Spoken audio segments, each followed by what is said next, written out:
We got another good one on the way for all you out there. You'll know this next speaker as the Gateway Pundit. Linked by internet giants, has been mentioned in Washington Post, New York Sun, Fox News Sunday, and the British Daily Telegraph. You're going to love this one, so I want to hear the roars. Credited for exposing the controversial Obama czar, Van Jones, resulted in his resignation on Sunday, September the 6th. The guest of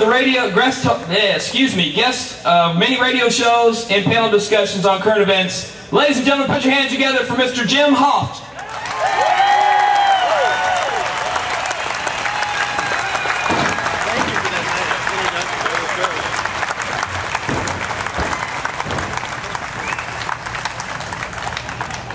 Hello, Quincy! I am so honored to be here today with all of you patriots. And just to give you an update, both CNN and ABC were reporting earlier that over 2 million people have congregated in Washington, D.C. today.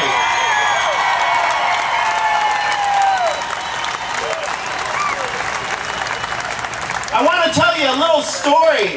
And unfortunately, many of you maybe didn't hear about this in the state-run media. They mostly ignored it, just like they ignored the Acorn scandal this week. 7 months ago, little did we know that the Apollo Alliance, led by communist Van Jones and unrepentant terrorist Jeff Jones, along with several other radicals, helped draft legislation for Democrats for their $787 billion stimulus bill. These radicals were helping the Democrats draft the stimulus bill. 5 months ago, the Obama White House announced that this radical communist, self-proclaimed communist, Van Jones, would be appointed Green Czar. Van Jones was put in charge of directing over $80 billion of your taxpayer dollars of stimulus money to selected green projects. This was no low-level appointment. Don't let the media fool you. Less than 1 month ago, it was discovered that this communist, Van Jones, working from the White House and his radical Color of Change organization, were behind the Glenn Beck boycott. He was leading a boycott from the White House. That was a mistake, though. It was a very big mistake for Van Jones. When you're a radical communist and you're working out of the White House, it's never a good idea to bring attention to yourself. Not in my America, and not in your America.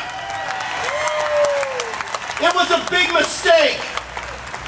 2 weeks ago, the conservative media, and I'm talking here about talk radio, the Drudge Report, Breitbart.com, Fox News, and several conservative blogs and websites began looking into this radical's past. Breitbart and NakedEmperorNews.com posted video of Van Jones bashing Republicans, calling them a-holes, bashing white America, bashing capitalism, bashing cops. Last week, I posted on GatewayPundit blog a copy of the 9/11 Truth petition that communist Van Jones signed in 2006. Van Jones, much later in the day, distanced himself from this petition. He said he didn't know what he was signing. And yet, the Obama White House wants this guy to direct $80 billion into green projects. Well, it wasn't true, because the next day at Gateway Pundit blog, I posted another report from 2002 that linked Van Jones to the 9/11 Truth Movement. The 9/11 Truth Movement, for you who don't know, that's the movement that blames George Bush for somehow attacking America on 9/11. Those are some kooks. This guy was a kook. The White House couldn't hide it anymore. 1 week ago today, Quincy, the communist truther, radical Van Jones left the White House.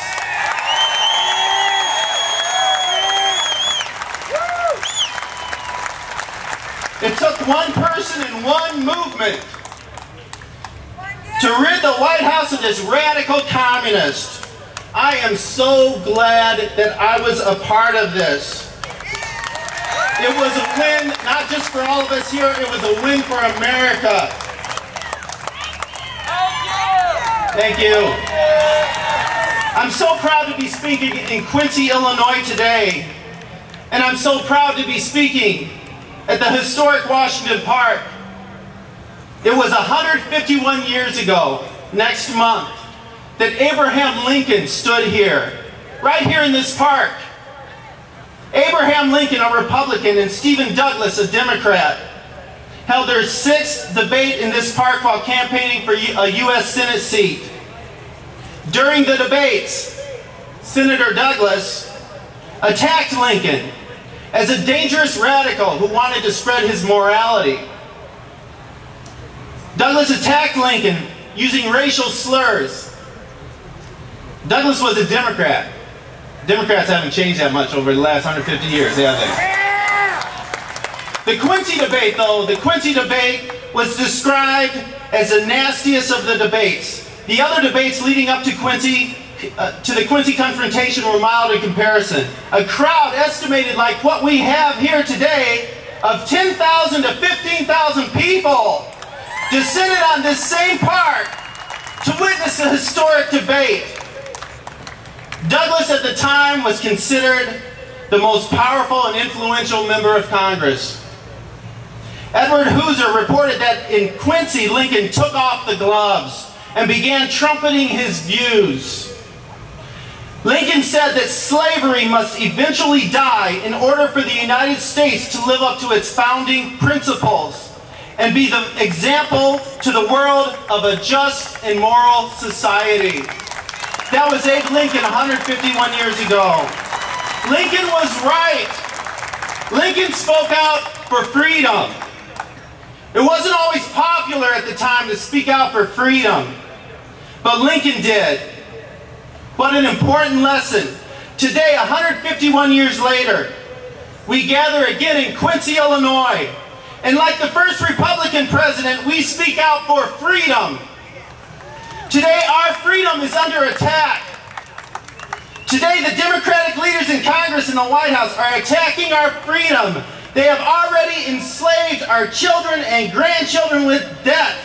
If you followed the great GatewayPundit blog, who's going to speak here in a few minutes, you've seen the chart that shows that this year alone, the Democrats will nearly quadruple the nation's deficit. Next year, the budget deficit will be a record $1.5 trillion. The Democrats' disastrous economic policies will cause unemployment this year to reach 10%, and the U.S. economy to shrink 2.8%.